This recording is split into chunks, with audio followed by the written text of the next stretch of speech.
All right, good evening, everyone, and thank you for joining us. First, I apologize. I missed my time. I didn't remember that I was still on GMT. I was looking at GMT +1, and I just checked my LinkedIn, and I saw that it was already time.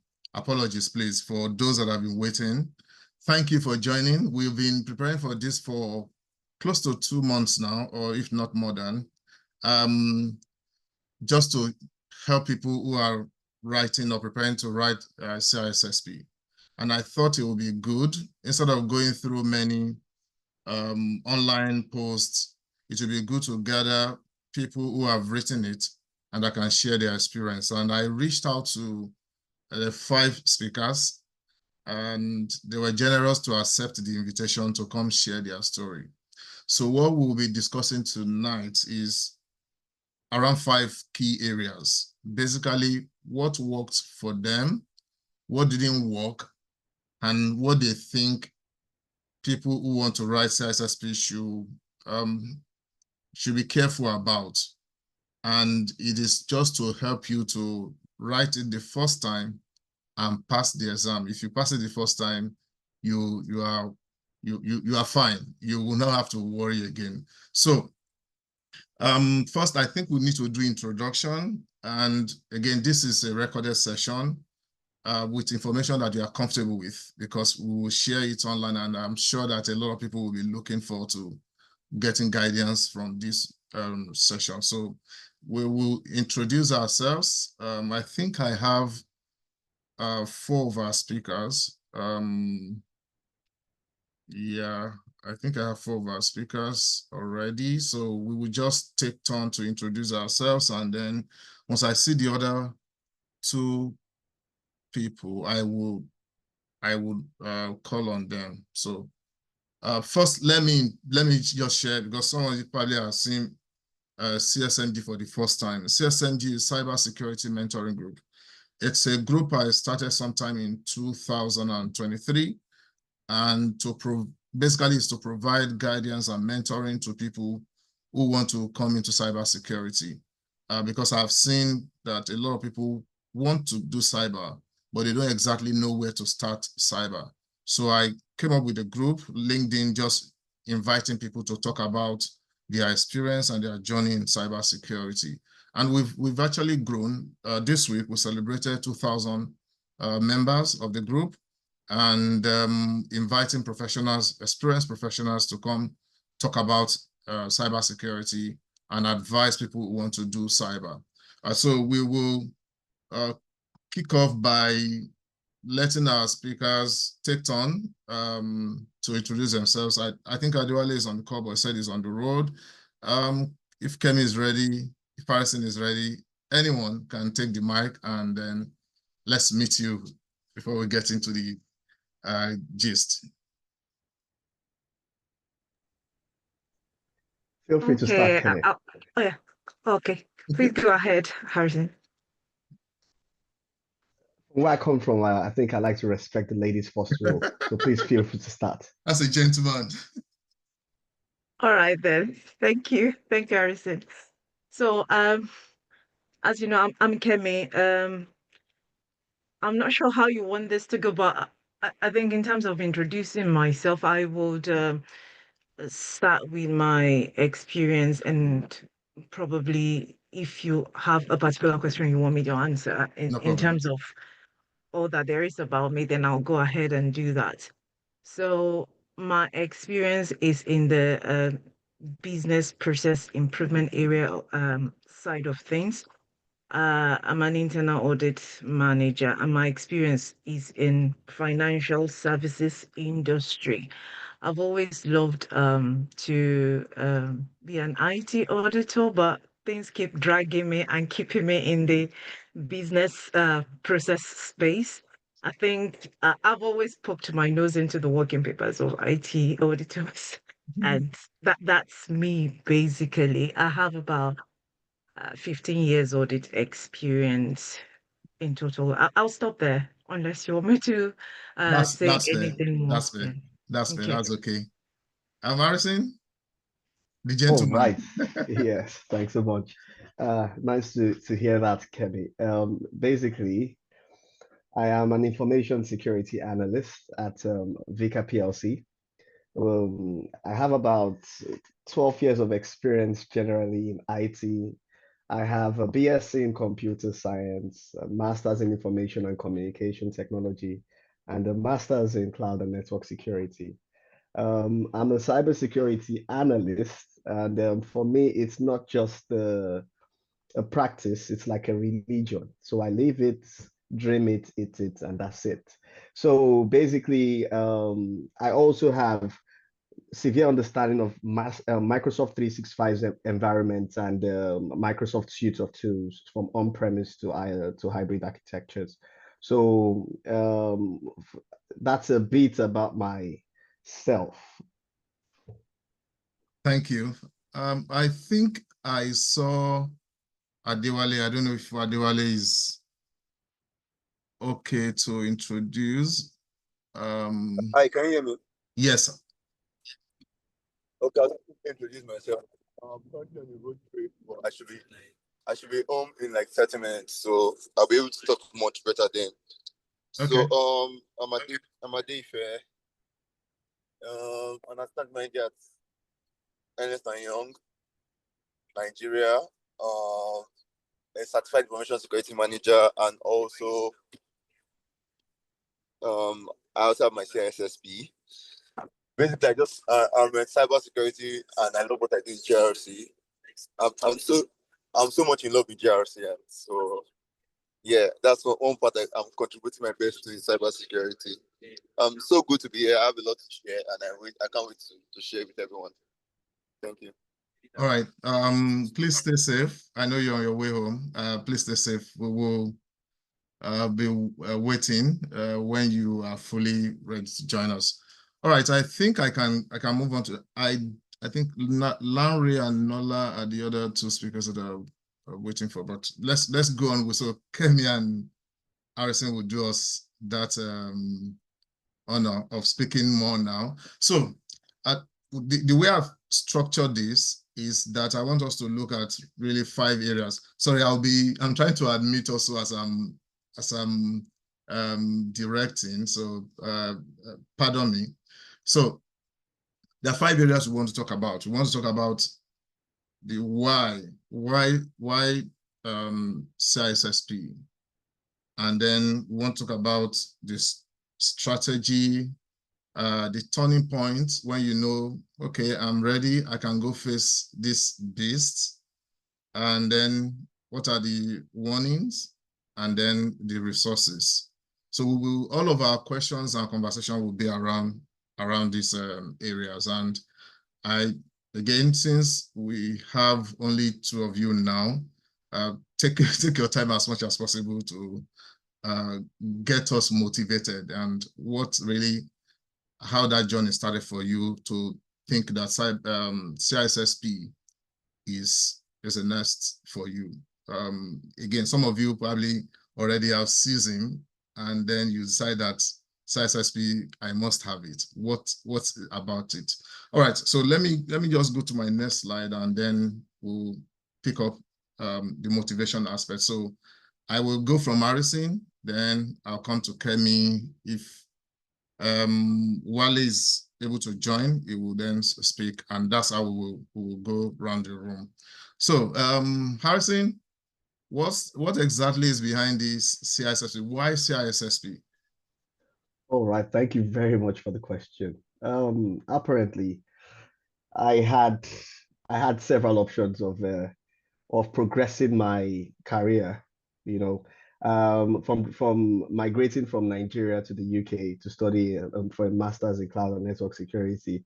You know, I had to initially do the CC at some point, and then was then motivated into, you know, going to the next level, which is CISSP. What motivated me was, for a fact, the fact that I had seen the impression CISSP creates amongst professionals in the room. I was able to understand the fact that CISSP provides you with better knowledge in cybersecurity. And, it was just the go-to plan for me to elevate my career to the next level, due to the fact that I also understood its requirements and its deep level of study and how vast in IT security, IT as a whole, it covers, and looking at the bottleneck of it being one of the hardest or the most difficult IT exams, I was like, okay, yeah, this is the next stage to attain. And that was the motivation for me. And lastly, also, the financial benefits, so career progression comes with financial benefits, and that's precisely what motivated me to embarking on the CISSP. Thank you. Okay, thank you. Kemi, over to you.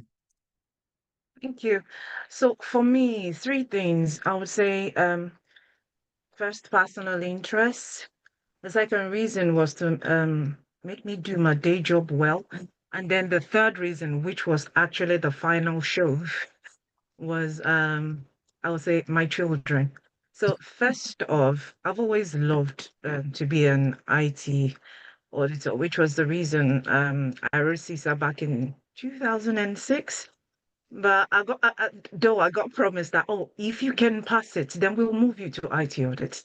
They probably thought it would be hard for me.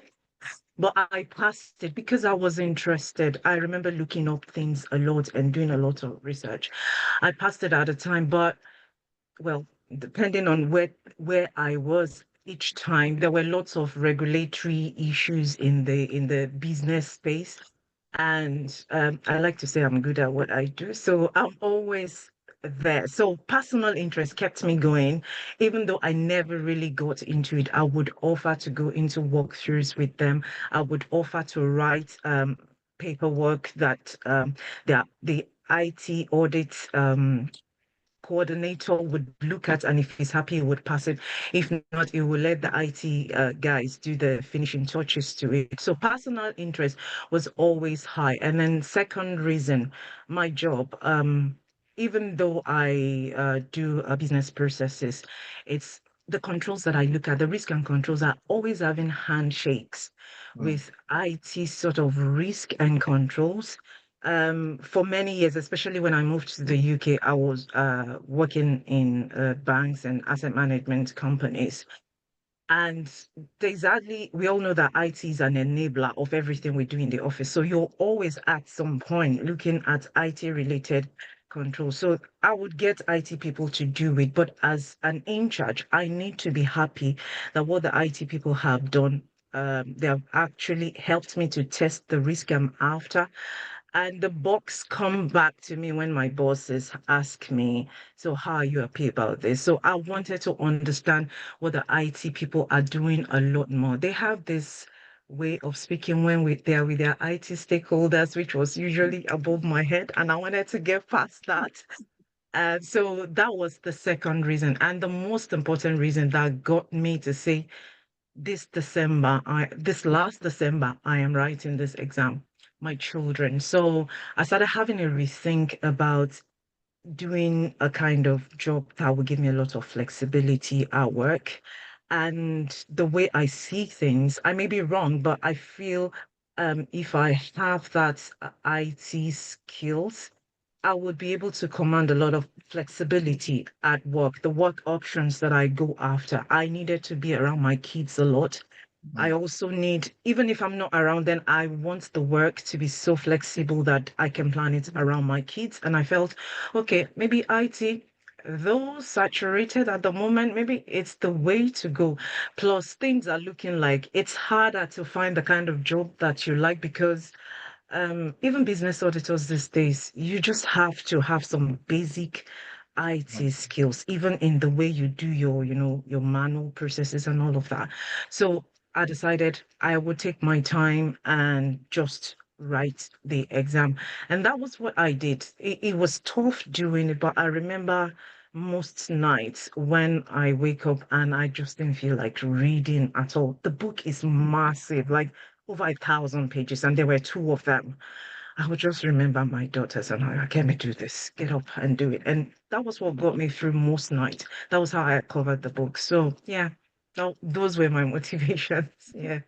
Thank you. I'm going to share my own story too.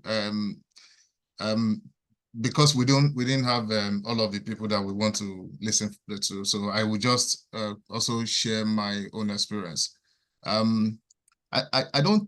I think I done CISSP some 2012. Yeah, so I done CISSP and I didn't think CISSP was anything important. But I observed this pride, you know, with people with CISSP, and they used to probably look down on CISSP. and I didn't like that. Let me be honest. Like CISSP, CISSP, what exactly is this thing? And you know, I have conversation with cybersecurity professionals, and quite a number of them are CISSP. So then one of my friends then in 2012, after we did CISSP, he said he was going to write CISSP. I was like, what are you looking for again? You already have CISSP. But it just feels like there's something different about CISSP until you carry it. And indeed, when I carried that book, I knew there was something different. So for me personally, it was about what exactly is this exam?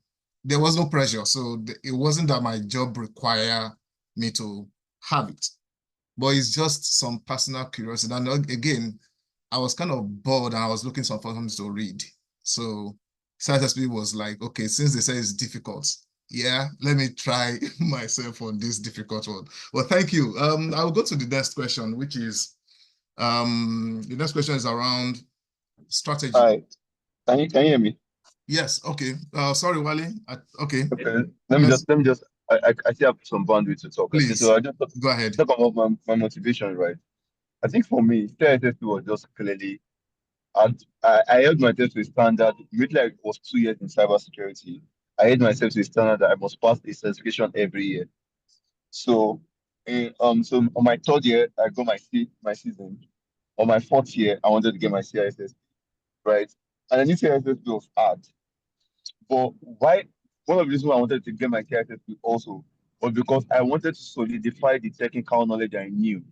And so when you're having conversations, CISSP is quite limiting in terms of the scope of technical like depth, right? So with CISSP, you can begin to have more conversation in terms of lingua, more conversation around the cloud, in terms of security architecture, in terms of security operations. You can talk more about it in depth.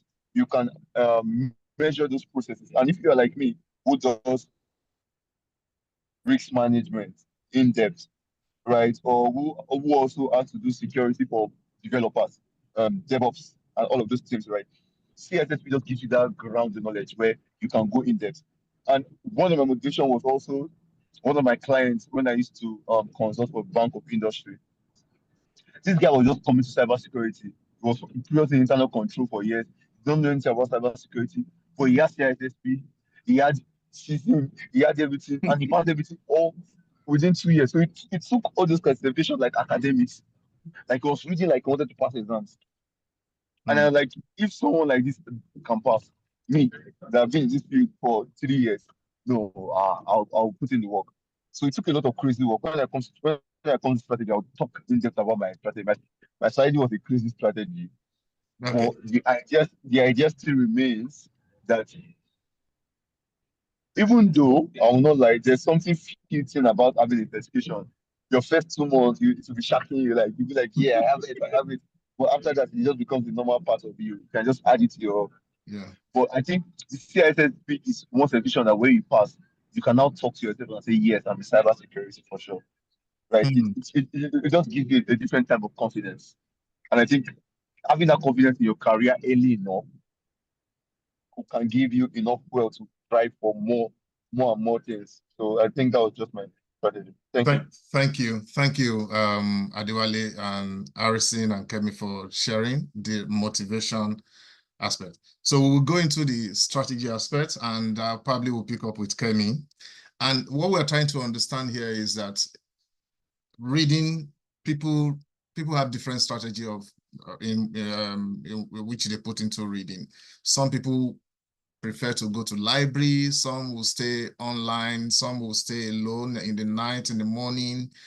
Some probably go to some training camp, a boot camp, or have some kind of approach where they probably have a study group, whatever it is. Kemi, can you take us through how you were able to marshal? Because you mentioned earlier there are 2 books, over 1,000 pages. How did you plan out your reading? What was the strategy in covering all of the materials that you had to cover? Okay, first off, I would say that lectures jump-started me, like got me started. I enrolled for lectures. So definitely, if that's your style, to get some kind of lectures it covers the the breadth of things really quickly, and it makes you know where you're really struggling, because as soon as you start listening, you realize, oh, okay, maybe I need to do more work around here. That was what got me started. But I would say that lecture for me personally um took maybe 20% in terms of getting me ready. But it quickly gave me a grasp of what I needed to work on. I would say personal study. You definitely cannot overlook personal study. So I'll go straight into how I started. I read this book called Sean Harris, and that was what the lecturer advised me to do. But the book was huge. So the first question I asked him was, what was the most difficult part? And he said domain 3 and domain 4. And truly, those were the most difficult for me. Though those were the ones that really took a lot of cognitive energy, I would say. So I didn't read the book cover to cover. I would have been bored to death. What I did was I said, okay, right, let me analyze this. So domain 3 and 4 were the most technical. I made sure that I read all of the chapters in domain 3 and 4. Domain 5, 7, and 8 are less technical, and I've seen them before. Remember, I said I did CISSP, and and in all of the other exams that I've wrote, professional exams that I've wrote, they're always touching base on IT related stuff. Like when you hear acquisition, sorry, I have my terms wrong now. When you hear the development cycle for asset, for instance, it's not the first time I've had it. I've seen it somewhere. So things like that. Those were domain 5, 7, and 8. I call them common sense. And then domain 1, 2, and 6 was my day job. So I divided it into those 3 areas, and I aggressively went for domain 3 and 4, making sure I understood everything. I dug into videos. I spoke to co-pilot a lot. Be careful with co-pilots, it can lie. And it can confuse you a bit more and take you into areas that you don't care about in preparing for the exams. So the books are definitely the gospel. I read Sean Harris. What I wanted to say about the other book, the official guide. I know a lot of people read it. I did not read it.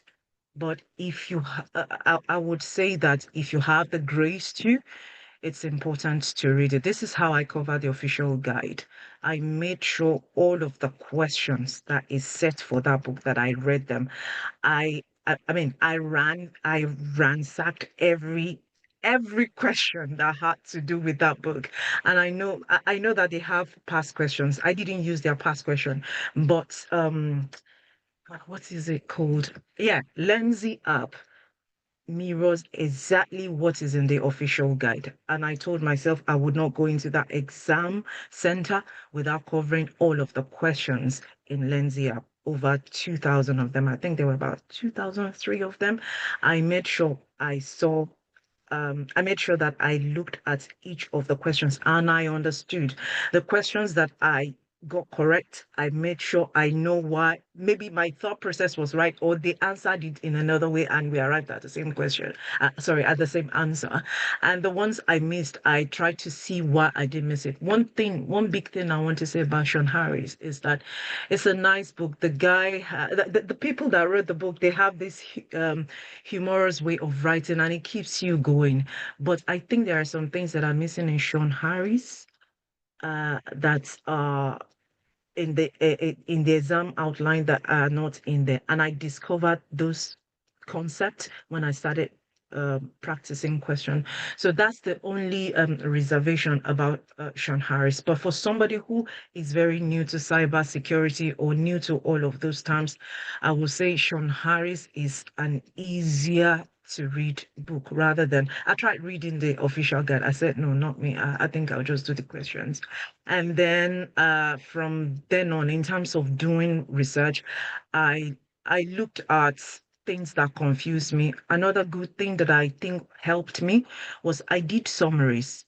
Domain 3 and 4, I made sure I wrote my own summaries. This is how I understood this thing. So it's kind of sank in when I did those summaries and I read them again and again. That was the most for me. It's been a while since I read or prepared for any exam, so doing questions was really hard. If you're a busy person, busy mom like me, or maybe it's not busy mom, maybe work is just hectic, it might be helpful to take the questions in bites. All of those questions that I talked about, I don't think there was any time that I sat down to answer 200 questions at once. Maybe 100 questions, maybe 2 or 3 times, and I didn't finish them on that 2 hours. It took me days to finish them, and you don't want to do that. You want to motivate yourself. Pick 10, pick 20. Say, yeah, I got it. No, I didn't. This is why. That was how I did it. Before I knew it, I'm looking at 10 questions. Before I know what is happening, I'm already doing like 50 questions. When I wake up, say my prayers, I just want to look at it. That was how I go through the questions. It's a lot of work, but for all of us, I think we all have different styles and our brains process things differently. But for me, that is really pushing and encouraging myself, doing the questions in bites was really helpful. Never leave out the questions. The question will really dissect you and let you know how you think and tell you what you must not do on the exam day.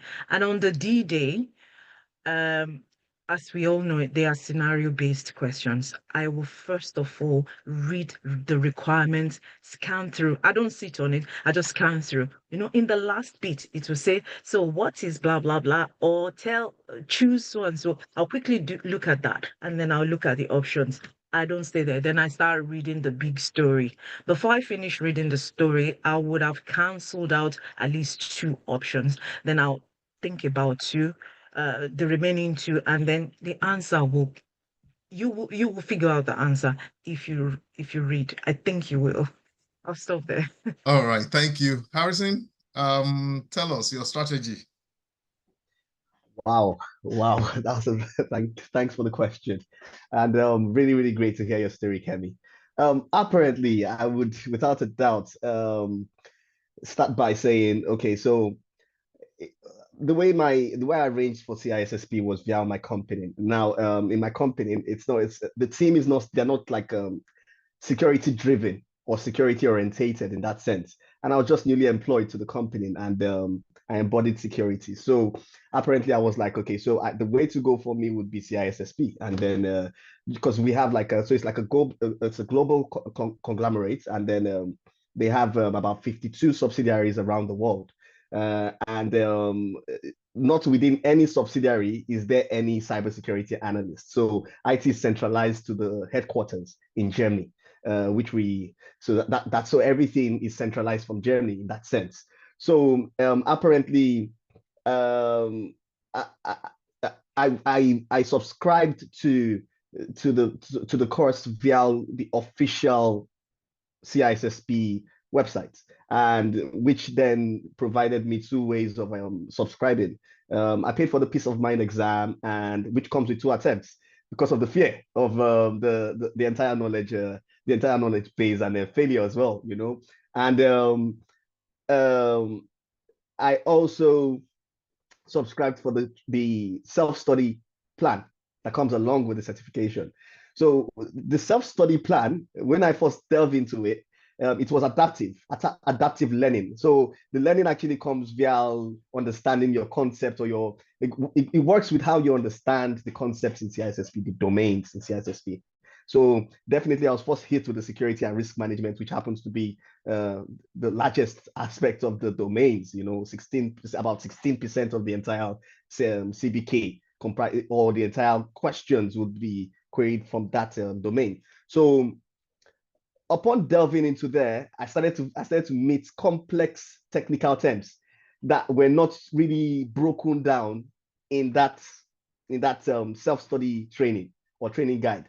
So what I had to do was, because I have some good knowledge of AI and creating agentic AIs for bespoke use cases. So what I just did was I said, no, man, I don't have a supervisor to guide me, or any trainer to sort of provide me with guidance. So I had to create that persona in that AI, and then I created it and trained it with the entire every publicly available information about CISSP. I put it into my agentic AI bot, and then I started to question it, and then I was fine tuning it until it became my teacher in that sense. So I was able to achieve that in 1 week and started to then learn alongside it. So as I was learning via the training, the self-study guide, I was putting in complex terminologies into that AI for it to demystify it for me, and that was how I initially got a grip on understanding basic concepts in between the domains. Now, moving forward, you have to build confidence as well. So I kept on watching, because without a doubt, on the train, I'm learning, I'm reading for CISSP. In the morning, I wake up, I'm reading for CISSP. On my way to work, reading for CISSP. In the office during work, just any free spare time, I'm reading for CISSP. And that was how I was able to, sort of, gravitate and just go through another level. So after that, because they came in different forms, I then said, okay, I think I should test myself on domains as I finish them. So I finished the first domain. I decided to test myself on it. Upon writing the realistic exams, I was failing. I said, no, something is wrong. So I had to go back to the drawing board and say, I was getting like, say 60-something% out of, say, the entire domain questions. And I wasn't like, confident there. I wasn't there yet. So I was like, no, there's something wrong. So I had to then Notebook LM was new to the game. So I then created a notebook, the same agents I had created, I just changed it to Notebook LM, and then got the CBK off the internet, open source. I used that to build my Notebook LM session. Went on YouTube, listened to Pete Zinger, listened to Mike Chapper, listened to Luke Hammered. I was watching out. Those were like my audio. Those were like my songs I was listening to in that timeline. I was listening to them in the morning, in the evening, every time. They were just every time playing right in front of my face. So there's this guy that actually does mind maps, on YouTube as well. He created several mind maps around domains. So what he does is the domain, he structures them into mind maps, and then from that mind map, I was now able to see sort of, because Notebook LM, you could actually take the YouTube video as well and pour that YouTube video link into Notebook LM, and then it will also absorb the information from there that's related to your use case. So that was how I was able to fine tune the entire situation, and then I started to pass the domains. So lastly, what then happened was I was then hit with the final at the end of the self-study session, because you need to just write an exam at the end. So it was about 125 questions. I went through that, and then I know people learn via several strategies. Some people like to use past questions to learn, but I wanted to understand CISSP for what it was worth. So I wanted to demystify each and every topic. I wanted to understand, the nitty-gritty, not just the surface and just go write an exam and pass it. No, I wanted to embody CISSP in the sense that I work it, I live it. You understand, that kind of thing? So apparently, I then got to those questions, and then I passed that easily, like without any stress or hassle. I passed, and I was so happy. So the thing is, something hit me differently, along the line, which was my confidence. So on O'Reilly, I don't know if you know about O'Reilly Learn. O'Reilly has a realistic CISSP exam, you know. Apart from that, I did all of them on LinkedIn, all the past questions on LinkedIn. I did on LinkedIn training. I did all of it. It was all of them were created by Mike Chapman, and Mike Chapman, Chappell, sorry, is actually the author of the official CBK. You know, so the CBK I had that came with the package was the 7th edition, the official ISC2 CISSP digital text. So it was digital. Everything I learned with were digital. I had no physical copies in my hands. So I created a digital war room in that sense. And now what I structured myself to was 3 months timeline to learn.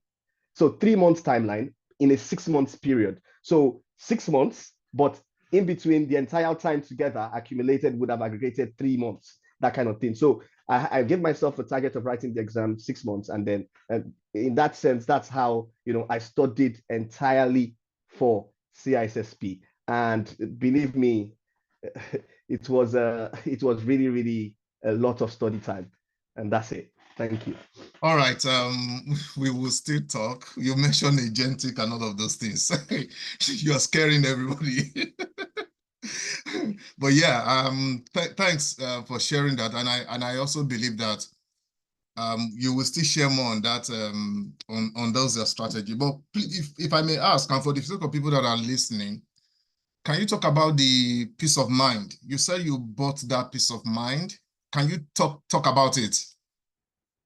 Right. All right. Thank you very much for that question. So peace of mind, apparently, it's a promo version of the exam voucher, I believe. So it comes with 2 attempts to write the exam, you know. So I bought that out of the fact that it was available at the time, literally not costing too much, and because of the fact that I just needed to be confident in that exam room, you know, just in case anything goes wrong, you know, you want to have a second attempt, because the way CISSP has created the exam attempts is if you fail the first time, you have to wait 30 days before the next one. And if you fail the next one, you have to wait, I think, 3 months. You know, what they want to achieve is in a year, they want you to attempt it at most 4 times, you know, and then if in a year you can't, you know, get the CISSP, then the other years you actually have 6 months in between each attempt. So you don't want to go through that kind of stress. So in between the entire study and strategy and everything, I had the mindset of,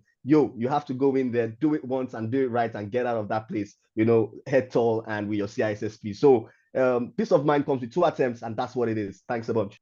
All right. Thank you for your story. And I think, Adewale, are you available? Nola, welcome. I just made you a co-host so you can unmute when you are ready. But Adewale, Can you hear me? Yes, we can.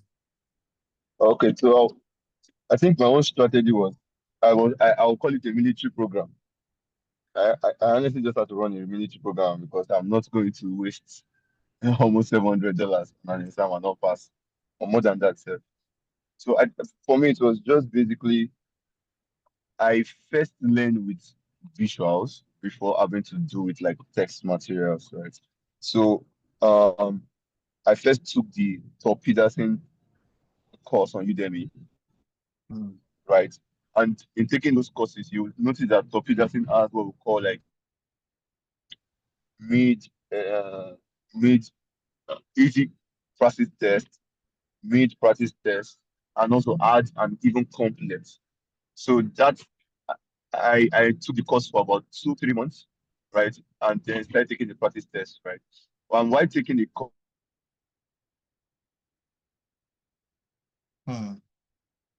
Okay, I think Adewale, we can't hear you. I love how Top Peterson structured for the first and second. Can you hear me? Yes, go ahead. Can you hear me? Go ahead.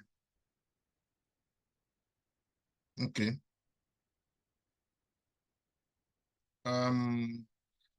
Nola, if you're ready, I can take you. But okay, Lanre too is here. Nola, if you're ready, we can take you in terms of sharing your strategy. How did you read? How did you study for CISSP? You can unmute and speak. Okay, hi, good evening, everyone. Can you hear me? Yes. Okay, so my reading strategy, I made the decision at the beginning of 2025. Okay, I wrote my exam December 31st, first of all. Made a decision somewhere like May that I wanted to write my CISSP at the end of the year. And then I think when it came beginning of September, I was like, I have 3 months left. I haven't even started studying for this exam. And I was like, I need to write this exam this year anyway. So that was when I then started studying lightly, bought my materials. And I think I started with Pete Zerga on YouTube. I can't remember the name of his company, but Inside Cloud and Security. He has this 8R plus the addendum. If you're writing your exam, please don't forget the addendum. If you're using that video, rather, don't forget the addendum to that 8R video on YouTube. So I was watching that sparsely throughout. And then I saw Andrew Ramdial released his Udemy, CISSP Udemy, and immediately because I never checked my Udemy emails. I don't know what made me check that email. I was one of the first like 20 people to start that course. Anyway, when he just released it on Udemy. And I started with that. It was very interesting, very engaging. Finished. And I think what I would do is when I finished one domain, when I finished watching Andrew's one domain, I would then go and speed through Pete Zega and destination certification for that domain. I'll just speed through them at times 2. Just to keep everything in my head more or less, and then answer pocket prep questions domain by domain. So pocket prep you can divide it by domain. So when I'm done studying domain 1, I start answering the questions. When I do domain 2, I mix both and I start answering domain 1 and 2 questions.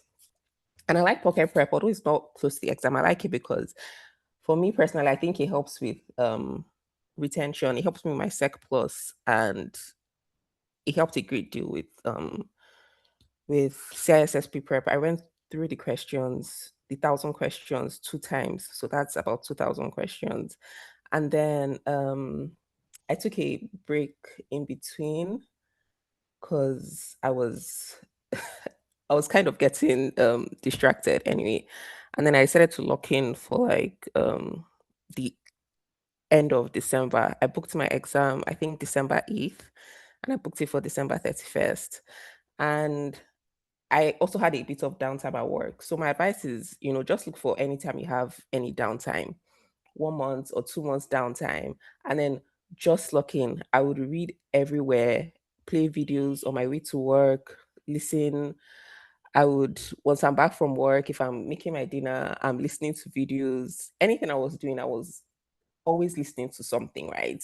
And when you watch those videos, and the videos I was listening to were Pete Zega and Destination Certification in my random spare time because they are not, they're just comprehensive, right? Just put things in my memory. And that's what I would do. Answer a lot of questions. I use quantum exams. I mean, it's quite pricey and it's not necessary. No, I wouldn't say it's not necessary. It is pricey and it was quite good. But then I also use Be- um, what's this lady's name? The Betsy lady on Udemy, her questions, and then of course the Kelly Handerhan while we passed the CISSP. And yeah, AI was my was my personal. I used ChatGPT Atlas to study. So I would half one screen was questions, the half screen was ChatGPT Atlas. Uh I think I ended up finding that Gemini is better for studying, actually, for giving information. But yeah, any question I have, I'll take a screenshot, put it there, tell it to explain it to me like I'm 5, or, break down the concepts. So that was basically my study strategy. My advice is find 1 or 2 months of downtime and just lock in and just go all in. And yeah, you definitely make it, because I told myself I'm not reading like this again, no matter what. Even though I had peace of mind protection, I did not want to start studying in January again, because yeah. And I also did not want to go past 100, because I thought if my exam went past 100, I'll just get anxious and probably fail it. But yeah, thank God. Thank Yeah. you. Thank you, Nola. And Lanre, are you ready to speak? We are talking about the strategy. Yeah. Thank you very much. Yeah. Yeah. Thank you very much. I think I kind of made mistake with timing, but let's leave that aside and focus on the issue for tonight. So my strategy is number one, material gathering. That's the first thing I do. In any exam, this is not just CISSP. Every exam you want to do, make sure you have a folder for it. So for every exam I have written in my life, I have a folder. You see CISSP, CISA Plus, whatever. Then I do what we call resource gathering. While I'm doing my resource gathering, I start asking questions like, which one is the best? Which one is the best? Because I don't want to, I've learned the hard way that sometimes you can go and read the wrong material. There are wrong materials for exams. Trust me, they are wrong materials. So you want to make sure you gather the correct and relevant material for that exam. That's one. Two, the next thing I do is to plan. Planning is as simple for me. Planning is like going into an Excel sheet and say, you know what, this material, I want to crunch this material within this period. So that will define when I'm going to write the exam. Because if I don't plan, the book will not jump into my head. So the first thing is to even break down. And one thing I've learned, for those anybody that have seen my LinkedIn profile, you see exams. I want to use the colloquial exam now water for me. So exam is something I do regularly. So it's a culture for me. So the first thing I break down, so you can imagine having an Udemy training for 40 minutes, 40 hours, I mean. Trust me, that 40 looks simple. Trust me, you engage 40 hours, you will know it's not a joke, because you will sit down just 1 hour, you're already tired. So one thing I do is to break down my videos into smaller chunks and give myself deliverable timelines. So see, if you cannot measure it, you cannot improve it. If you cannot measure it, you cannot meet that target. You need to measure yourself somehow. That book, if it's chapter 1 for 1 week, give yourself something that you know you can achieve. Now, don't over-promise, under-promise and over-deliver. I have seen myself setting 5 weeks, I ended up spending only 3 weeks. Because maybe I was able to read 2 chapters at the same time because of previous experience. Mind you, don't use, see, your experience, where you are coming from, your pedigree, a lot of things will determine what plan will work for you. So I cannot give you a template today. I will not say use this template, no. Break down the chapters, break down the modules, break down the sections in the video based on how you assimilate and your past experience.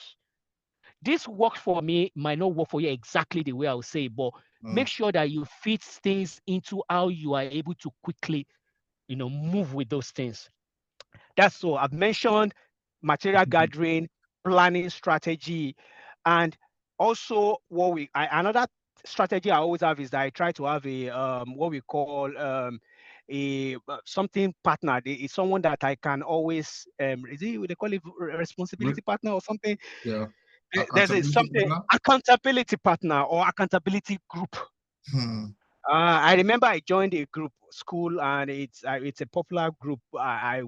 They know me. I will argue to anything because that's the only place I can express myself very well. And I told them that this argument I'm arguing, trust me, I'm not trying to be wicked. I just want you to tell me the reason why I'm wrong in the question, and I keep on taking notes. That's one thing. You want to have an accountability, and you want to have. Don't forget that you have to link your plan to the time that you want to write the exams, because I cannot give you the plan. I planned in 3 months. I did the planning, my planning, everything, reading in 3 months. And now don't forget, I've had over 10 years experience in IT. I started as a computer village boy who was learning when I was in university. I graduated into doing masters in information systems. So I have in fact, it's like my whole life has to do with infrastructure support and every other thing that would then transition into security plus. So I have written all the so-called exam in CompTIA, the old security plus, network plus. So if you want to follow my style, it might be, I cannot say, you understand, I will work for you. So I used to tell people, when people come out to talk, oh, I did it in 2 weeks, I did it in 1 month, you might not want to jump into that. Look for what works for you. Look at your history. Look at your academic history, your professional history, which exams. See, I noticed that while I was preparing for between domain 1 to domain 3, a lot of what I've seen in those domains were actually aligning with some things I've done in security plus, network plus. You understand? So I could fit in some of those things. I could glide. So that was why I compressed it. My plan was 3 months, but I know I crunched it in less than 3 months. The remaining months, I was just practicing questions alone because I was able to compress it so well. So one thing I'll tell you, for materials that I use the official guide. We'll get to the toolkits. Oh, okay. Yeah. We'll go to we'll get it. So yeah. let me leave it at that strategy for Okay. now. Thank you very much. Thank you, Lanre. Adewale, can we take you for 2 minutes if you are ready? Okay, I can't say. All right, I will close this strategy section just by sharing some thoughts. For me, I read with the intention to share, that I'm going to teach this thing, I'm going to share how I passed. So when I was preparing for CISSP, at the back of my mind was the fact that if I'm going to share this story, how will I present it to people that this is how I passed? And I'd written CISSP, I'd written CIRISC, and I documented how I passed it, which is online. So when I was preparing for CISSP, I thought I need to put myself in that position of someone who is going to teach this thing to other people in time to come. So this program we're having today, it was probably something I had in mind that once I finish this exam, we are going to plan for this conversation. So again, as everyone has said, I'm not sure you're writing CISSP as a first exam. You must have written some exams and you know what works for you. Please follow your plan. Again, listen to people. I had my email box, I had a folder that I titled CISSP. So when I see any materials on LinkedIn, I forward it to my email. Trust me, I had to delete all of those things because I didn't read them. So gathering a lot of materials can also be very, very confusing. So just focus on the material that has been recommended by the official guide. And again, because of that, I put the 5th question as questions around what material would you recommend for people to use. So let's make progress because of our time and go to the 3rd thing. And the 3rd conversation is around the turning point. And what's this turning point? Turning point is at the point where you are preparing for an exam and you know that I am ready. At what point did you know that this exam, I need to just finish it and leave it? At what point, what were the pointers for you? What were the things that made you feel I'm there? Or I don't think I'm there yet because of X, Y, Z. So who do we start with? Let's go with Harrison, and then we'll come to Kemi, we'll come to Nola, and then we'll come to Lanre.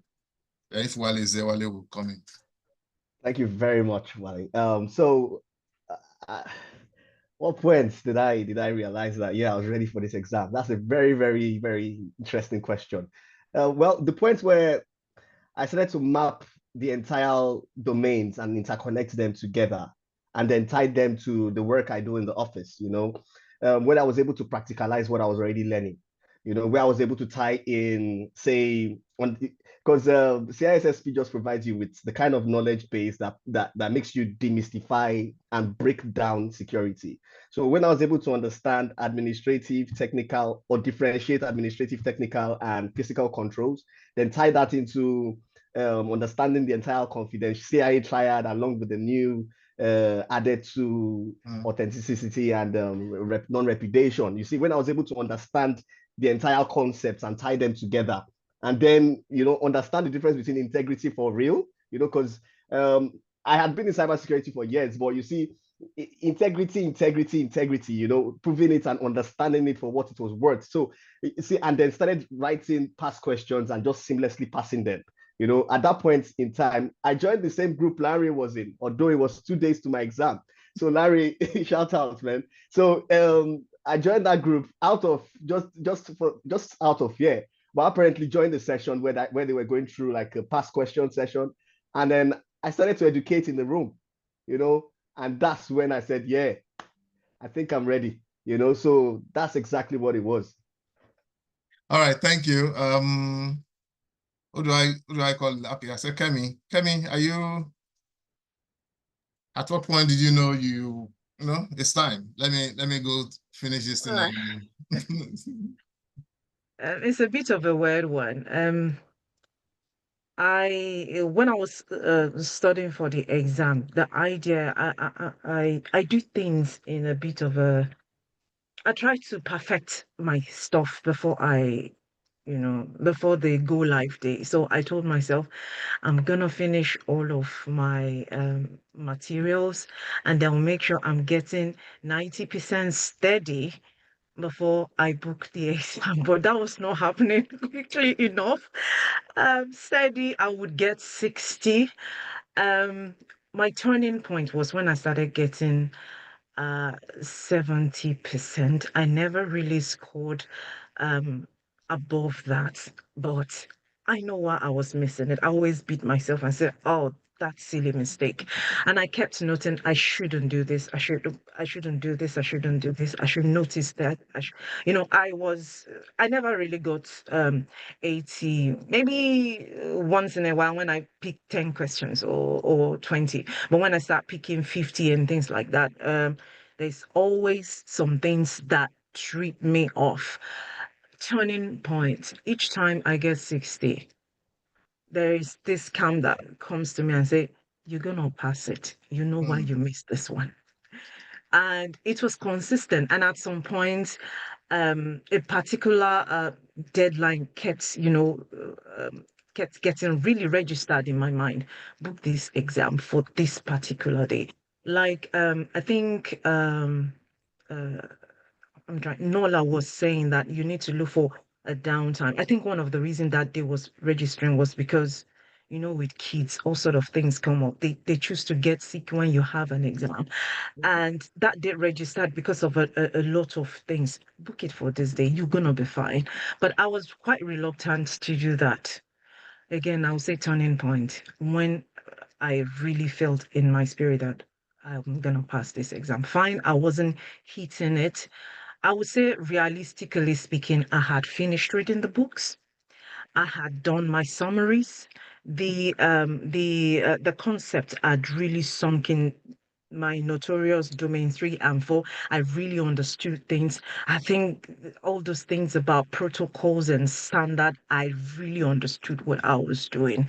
But practicing past question is really it really dissects you. Self-discovery, your panic mode, you know what you're really good at. Again, I was getting 60, sometimes 70, but I knew why I was missing some stuff. I knew my weak points, but I felt very, very ready in my mind. And then I went for it. The moment I went for it, I was like, the, the dice is cast. Kemi, you just have to pass this. And I think two of us had already said they went for the peace of mind. I think it's worth it to go for the peace of mind. There's something it does to you. I mean, the way you read, the way you answer questions, the way you said, okay, I'm going to pick this, the way you make your decisions, the way you eliminate questions. I think there is a lot of difference when you have peace of mind. in your back pocket. And yeah, that was me. On the day I knew I was very ready. But having said that, I think what I'm trying to say is that I had some kind of quiet and peace in my spirit that, yeah, I think I'm ready for this.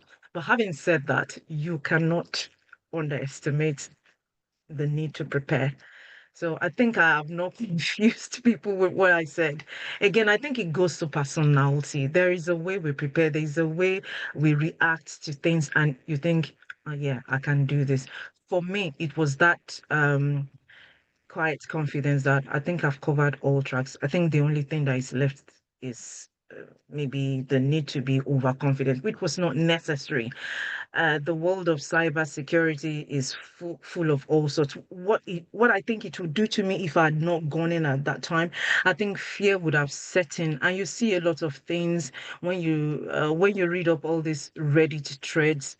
You start doubting yourself, and you don't need that at all. When you're ready, you're ready. Um, I mean, Sean Harris in that book said you can't be overconfident. You may think you have all of your stuff, well done. You can never tell where some risks are so uncovered. Don't be overconfident.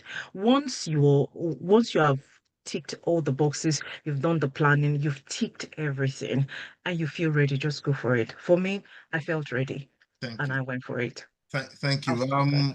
Thank you. Adewale or Nola? Okay. How I knew I was ready. Can you ever really be ready for for this exam? um, so I think honestly, I didn't know I was ready until the day before my exam. The day before my exam, I could not read. I would try to go in front of my laptop, and there was just nothing left for me to do. I had just prepared. I had prepared. I mean, there's always going to be something left, but I had just spent a lot of time preparing that the day before. I'm like, there's nothing new under the sun that I'm going to discover today that is going to put me, that's going to make the difference. Yeah. And I agree with everything Kemi said. I'm like, are we the same people? I agree with the peace of mind thing. Because I had peace of mind, but I did not want to use it. Like I said, the prep, and I did not want to go through what I went through again. And but there's this calmness it gives you, because I don't know, maybe I was not thinking of using it, but at the same time, maybe I would have been more anxious if I didn't have it. Um yeah, and I think I felt ready on the day before. And I guess my turning point was, I guess, the when I booked my exam. I booked my exam, I think three weeks out. I booked my exam after I had gone through all the material that I needed, after I'd done my first pass. I think after I'd finished the video courses and gone through them, I was like, okay, now I'm a bit confident in material. I know if I continue this way, I'm going to pass. And that was it for me. And then answering questions, I never felt confident when I would answer, because I would get like 50, 60, 70, but still I would read like Reddit threads. I was always on there reading people's experiences, and people would be like, oh, I was always scoring 800 in QE and I still failed this exam. I'm like, how did you fail this exam if all your scores are 80, 90%? Like, what is going on? And then other people come like, I never passed 400 and something, and I passed in 100 questions. People's experiences vary, and just over prepare yourself. And if you read online, you hear that CISSP has a huge question bank, that nobody's experience is going to be the same. You're not going to have the same exam as somebody else. So just cover all your bases in your in your preparation. As many I even tried, after reading, I tried going into other materials, but they were just not working because I had already covered all my bases.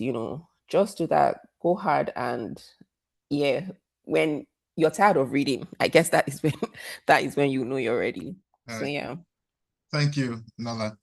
I don't know if Adewale can hear me, but I would want to go to the next. I'm looking at our time and I don't want to to hold people back. I think my turning point was that, so I have this book here, which is the official practice question, and I also have, I have some paper with me here. All of these paper contain my scores in every chapter or every domain. Yeah, chapters and domain. So I recorded all of them, and I was, checking myself. 70%. I think I just know that I just set my basic first. I want to get 85%. But most of the time, I probably crossed that in maybe 2 or 3 domains. I was just moving around 74, 76. And I just at the point I was tired, actually, because I've been on this thing reading for about 4 months or 3 months plus. And I just said, no, I need to just get through this thing. So at that point and to be honest, when I was ready, after I booked my time, I started getting lower scores. So I was like, I've been getting 70, 80%. Now I'm ready, and I could take 10 questions and I'll fail 5. Wow. So I was kind of scared, but I think I just had to recalibrate and just say I didn't go for peace of mind. In fact, I didn't know it. There was something like that. I just wanted to just write the exam and forget about it. Let me go to our next the second to the last question, which is warning. So I said earlier that I had a folder where I titled CISSP. Once an email hits my inbox, it goes into that folder. When I finish the exam, I go back home and I deleted that folder because I didn't even open it. In fact, I took the 9th edition of Mike Chappell. I put it in LM. It kind of converted to some study guide, and I didn't open it. So all of those study guide, all of those things that you see on LinkedIn and the rest, I had them, but I didn't open them because it was unnecessary at a point, because I just followed the official guide. So I want us to talk about the warnings, right? What would you say? Yeah, I think it's this point, the warning. What would you say people should be careful? The warnings are the traps, the rabbit holes, and things that people should avoid at all costs. I will start with Lanre, then I will come back to Nola, and we'll go on that way. Lanre. Okay. Sorry, Thank you very much. to mention, Lanre, just to mention, I want to see how we can just keep to maybe 2 minutes. 2 minutes. So that okay. we can finish latest by in 16 minutes, like 7. Yeah. Yeah. In fact, I need that because I still have a 2-hour drive. I just had to park at Tesco somewhere to do this meeting. So, one thing I would tell people to do: don't listen to people who tell you that they practice 5,000 questions. You see, a lot. I got almost depressed at some point because listening to some people will just blow your mind. Please avoid people who will make you think that you've learned nothing. Don't trust any bank question and think that's what you will see on the exam. The question is to test your memory. That is not, don't memorize questions, even in the official guide. It's just to train your mind and your brain about the question. Please do not joke with mindsets. Do not joke with mindset. A man with 80% technical knowledge and 20% mindset will eventually fail. I can assure you. Know every content and you don't have the proper mindset, you will fail. That's it. I noticed that at some point, that it's not about knowing the whole. Don't just digest. I'm not saying you should not, but don't just digest the whole content without garnishing it properly with the mindset. Let every technical knowledge you understand be supported with the manager's mindset. it's very important. I cannot overemphasize. The mindset was the last thing I read 24 hours today. I was just listening to Andrew, and he has an Udemy, whatever, and I was just listening to the 12 or 15 mindset he was saying. I chatted with AI to talk about mindset and to drill deep into what that mindset means to me. And if you join the school by now, because I've started mentoring people and I'm using that to get my CPE already. So if you join that school, you will definitely see me every Wednesday night where I practice questions with people and I also discuss certain domain. And I always pick 2 or 3 mindset I drill deep into them just to relate it to what. And the last practice we did was yesterday, Wednesday. We had about 92.3%. We only got only 1 question wrong in our practice. And I was like, wow. And we were just, apart from the fact that those guys have actually digested the material, the mindset is very key. If you don't understand the mindset, you cannot even eliminate the wrong answer. Thank you very much. Thank you. Nola? Okay, for the warning,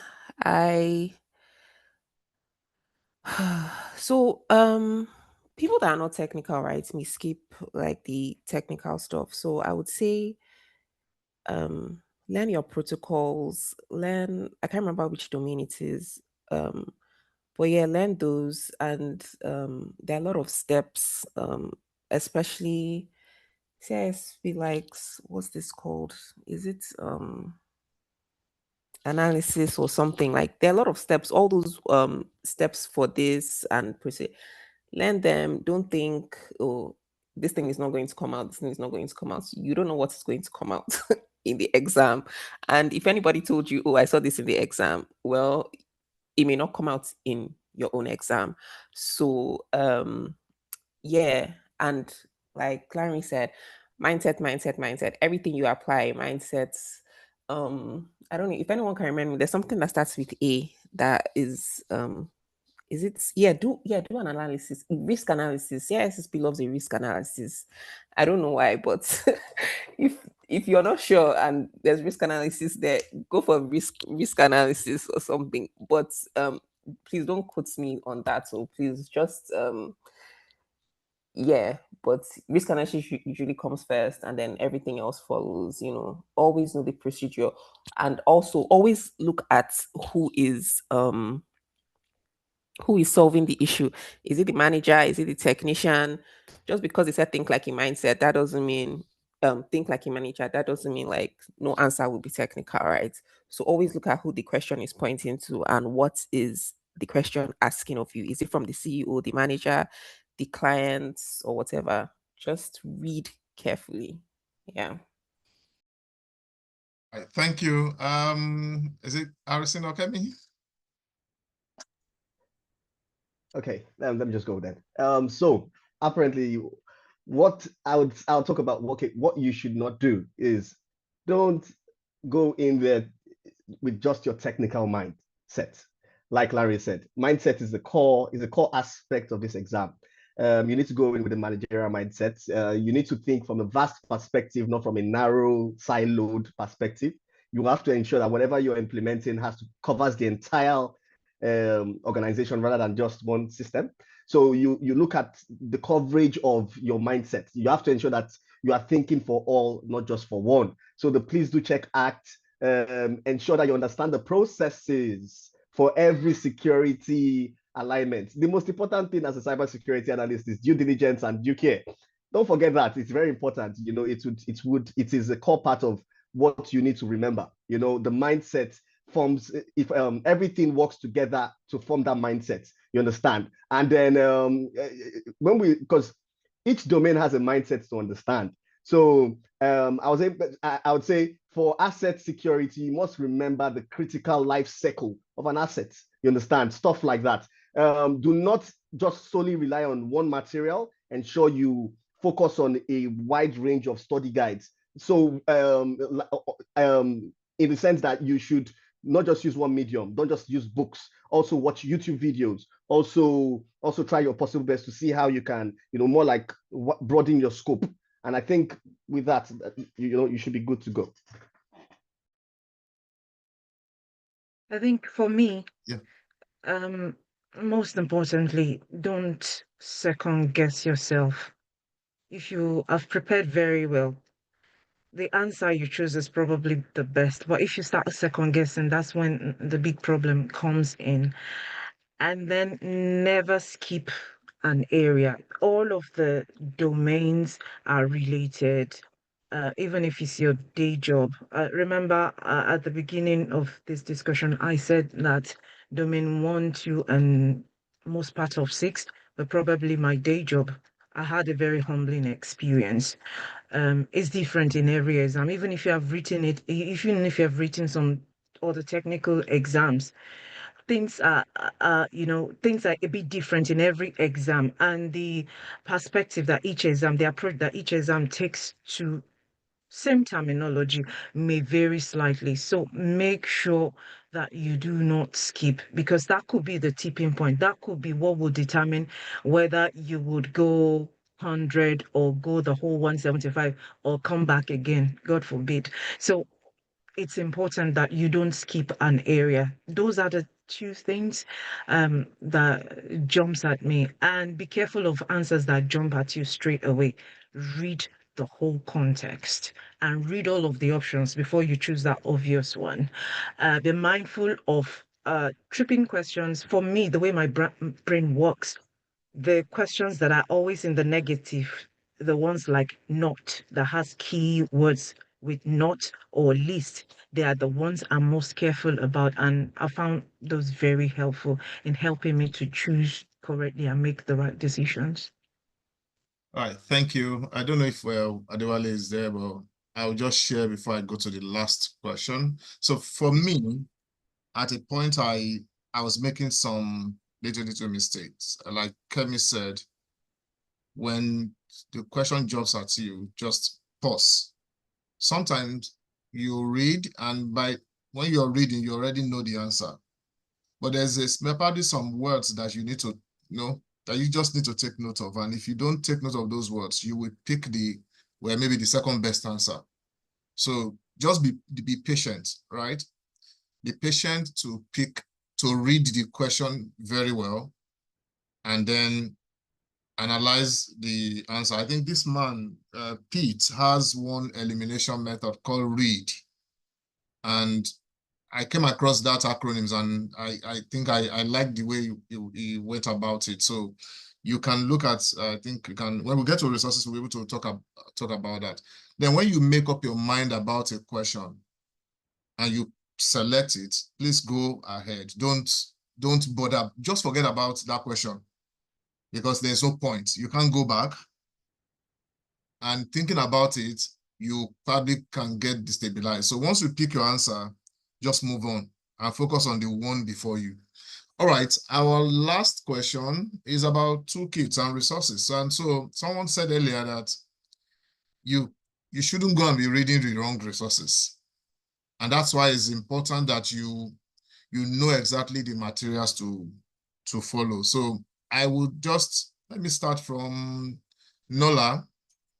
Around your top 5, what do you think are the top 5 essential materials or resources for someone who has CISSP in 3 months? What are the top 5 for you that worked for you that you would like to recommend?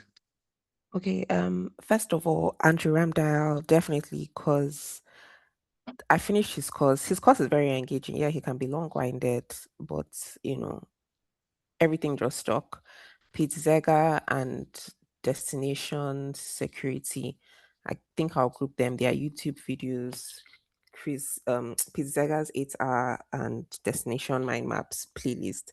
In fact, Pete Zega's whole CISSP playlist, I think he has like 20-something videos. I went through all of them. And random, okay, top 5. And then also number 3, Gwen Betwy on Udemy. Her questions, they're similar to QE questions. QE also was essential for me because their questions are tricky. Explain it. I would always feed chats AI anything I didn't understand. Also, I think the book Think Like a Manager by Luke Ahmed, I would read that before I started answering my questions. I read that early on, and I would read like by domain because I was studying domain by domain. So yeah, and then I didn't use the official study guide because I'm not like a reading person, but I had it and I would my command F, I had many books open. I used Vital Source so I could open many books in tabs. So I had a couple of books open and I would always command F, command F, command F, anything I wanted to search, So yeah, so those are my top Thank you. resources. Yeah. Thank you. Harrison, your top 5 resources. My top 5 resources for learning. One, the official study guides. There's several editions. I use the 7th edition. Peter Zinger's exam cramp video was really, really helpful. Mike Chappell's videos on LinkedIn. The past questions as well on LinkedIn by Mike Chappell. Mike Chappell has an entire CISSP course on LinkedIn. I went through that as well. O'Reilly. If you go to O'Reilly and just type in there CISSP, you'd see lots of materials related to CISSP. Anything from Mark Chappell makes sense. Anything from Luke Ahmed, especially the last mile, like Nola mentioned. YouTube videos, good recommendation. Not all AIs. If you are good in crafting bespoke AI for different use cases, I would advise you do that. And then Notebook LM would be the best way to go, so you could point YouTube videos in there and all that. So basically, I would say from my perspective, and lastly, the official training, if you can pay for it, the official self-study guide from CIS, from ISC2, pay for it, and then, that's the right way to go. Thank you. Lanre? I think I put those ones. Yeah, I can say it, yeah. So the Andrews YouTube video, Udemy video, Pizzaga, that one back to back, everything that is on YouTube. The official guide was my Bible. So like the lady said, I used it like a Bible where I refer to a verse and chapter as it's required in some topics. So there are some topics that were controversial for me, and I had to go back to what the official book says. So I didn't read it back to back. But the 1,000 guide question, that one, I created an Excel sheet and I was sticking it like this. And because it was about 100 questions per domain, which I was taking, and I was taking accountability of it and what I was getting and why I was getting it wrong. Pocket prep was something I always wake up in the morning. That one is just like reading Bible early in the morning just to prep for the morning, because I set about 20 questions per day and I was able to finish that one. Gemini AI Pro was another discussion partner for me. I know how to prompt. I've been studying for a prompt engineering role before, so I was able to use it to drill deep into some questions, like some explanations in my head that I can never forget. It was because AI was able to give me a very robust scenario. Also Pocket Prep. Okay, I think I mentioned that. And there's one guy I just met now. His name is Gagan Sai. I realized that he's my neighbor. He lives in the same community with me. Please look at that guy's video. The guy is good. His name is Gagan Sai on YouTube. Yeah, thank you. All right. Thank you. Kemi? Yeah, so for me,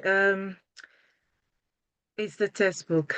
Sounds like a boring auditor, but textbooks for me is quite key. I have my pen, I have my markers. That helps me a lot, because when I go to the videos, it just reminds me of when you're in the room with these IT stakeholders and they say a sentence, 2 of the keywords you don't understand, and then that takes away my confidence. So for me, the book is important. Sean Harris is my go-to, because it's very discursive in the way it's written, and I will pair that with I say Lenzi app, but I think like I said before, the Lenzi app is just same thing as the question and answers in the official guide. I studied the official guide question and answer, and I see that it was just a regurgitation of the same thing. So if you use the Sean Harris plus that one, I think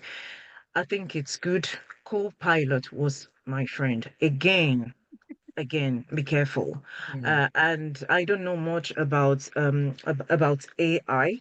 The way I guide myself and I discard some of the things it's throwing at me is because I've read the book and I just need concept to be explained to me. And so when it's going off course, I know and I know what to ignore. So you can't really underestimate the videos or the text, depending on how your brain works. If it's text, if it's visual, definitely you need to like make sure that you go through the domains first before you start doing the question. I think we all have a common ground in terms of the question and answers.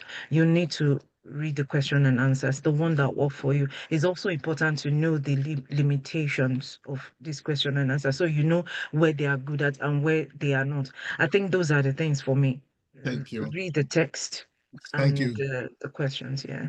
Thank you so much, and thank you, everyone. I think I've well, unfortunately, we couldn't hear much from Wale. So this is my okay, you can't see this one. This is the official. I still have it in case you want to buy. I have the official practice text that I bought, but I used destination sets, and I used LearnZap. So LearnZap has 10 questions free every day, but if you subscribe, you can get access to the entire entire question bank. So I use that. I just pay for the 1 month anyway. But I think the official study guide, the My Chapel textbook has 20 questions for each chapter. There are about 22 or 23 chapters, and then has 150 question or 125 question for practice questions, 125, I think, 4. So those were also very good because I used that official practice test a lot, and I was trying to first, sometimes you can guess some answers, but what I did was, once I know that I have to be sincere with myself. Once I know that I guess this answer and it's correct, it becomes a topic that I need to go and study and know more information about. And Gemini was good. Just taking a line and put it in Gemini, ask it to explain to you in a very simple way. I think that also helped a lot. I was thinking I was going to memorize encryption, but it was a waste of time actually to memorize things, because you probably will be memorizing the wrong thing and they will not even come out in your exam. So depending on how you learn, anyways, for me, it doesn't work like that. I just need to understand the concept and then go with what I know. I believe that, again, we have different style in learning, and I want to encourage you to stick to what has worked for you.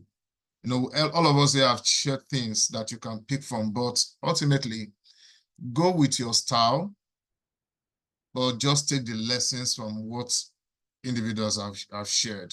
Be mindful of materials that are shared online. Some of them are just people creating content, right? They are creating content. Stay away from them as much as possible, but just focus on the official study guide to understand the concept, and then past question is very good. Don't go through past question with the mindset of memorizing it. No question, you won't find anything the same in the exam. But once you understand the context and the concept, you will be able to, you'll be fine. You'll be fine. I don't know. I think all of us, everyone on the call wrote it for the first time and passed it for the first time. Yeah? Yes. Yeah. so that was good. That was good. I was looking for someone because I saw someone who wrote it 5 times, who said he wrote it 5 times and he passed it the 6th time. So It's a very difficult exam. So yeah, I saw, expect. so I was, wow, I wanted somebody like that to come and tell us. But I think it was good that all of us are sharing from the experience of writing it for the first time. And I hope you're on the call and you are planning to write. You can stay in touch with any of the guests on the call on LinkedIn. I'm sure they will be willing to share. Harrison, you developed some agentic, and I'm surprised that you didn't mention it as part of the resources. I need to contact you, that you were able to create an AI to teach CISSP. That's ingenious, and we probably need to, maybe I need to invite you to. I will be inviting all of you though to cybersecurity mentoring on one of the Saturdays to come and share with us. But thank you so much for your time. Thank you for giving us 1 to 2 hours of your time. And I apologize, I missed my time in terms of the GMT Wahala. So the next one, I don't know, okay. Let me go to my announcement. Then if anybody has any question, I will allow people to ask questions in case you have. The next one is season. So I said I was going to go from CISSP, then I will go to season. So I'm still planning. I don't know when it will be, but the next one will be season. We'll talk about season. I know they are changing the syllabus or the content by, is it content or the exam by November or September, but I'm thinking I'll be able to organize something before then. So we will do season, we probably will go to series, and then we'll go to CISA.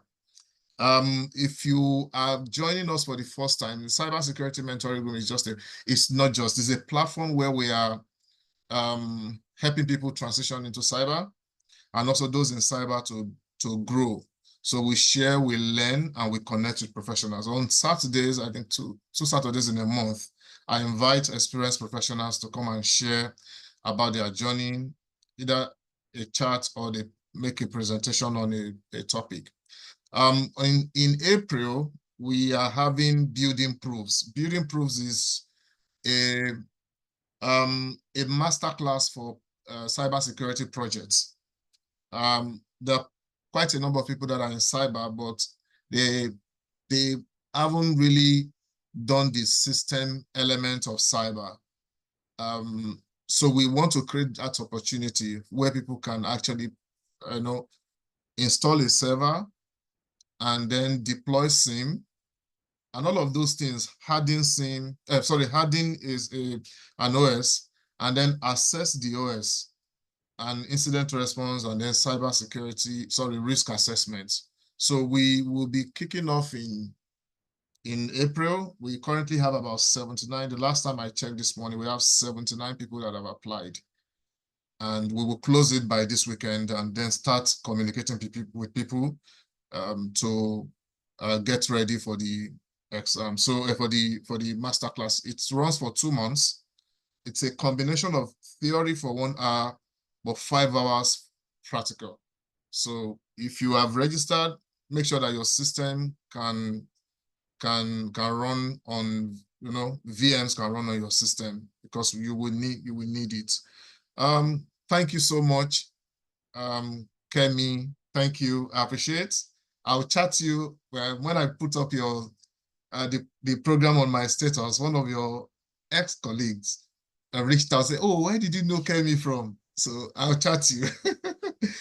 Thank you, Harrison. Thank you, Nola. Thank you, Wale. I'm so sorry that we couldn't get Wale to join us, but I'll connect with you again. And thank you, Lanre, for sharing with us this time. I will come back because I will still invite you to share more thoughts on your journey in cybersecurity. And this is where, okay, let me go to is there any question in the chat? Is anyone asking any question? Okay, there's no question. There's no question. Thank you. It means that we covered enough. This will be uploaded on our YouTube channel. So tonight or tomorrow morning, I should get through with that. I think that's all from my end. No question in the chat. Thank you and have a very good evening. Bye. Thank you. Thank you very much. Bye. Have a great evening. Bye. Thank Bye. Thank you very much. Thank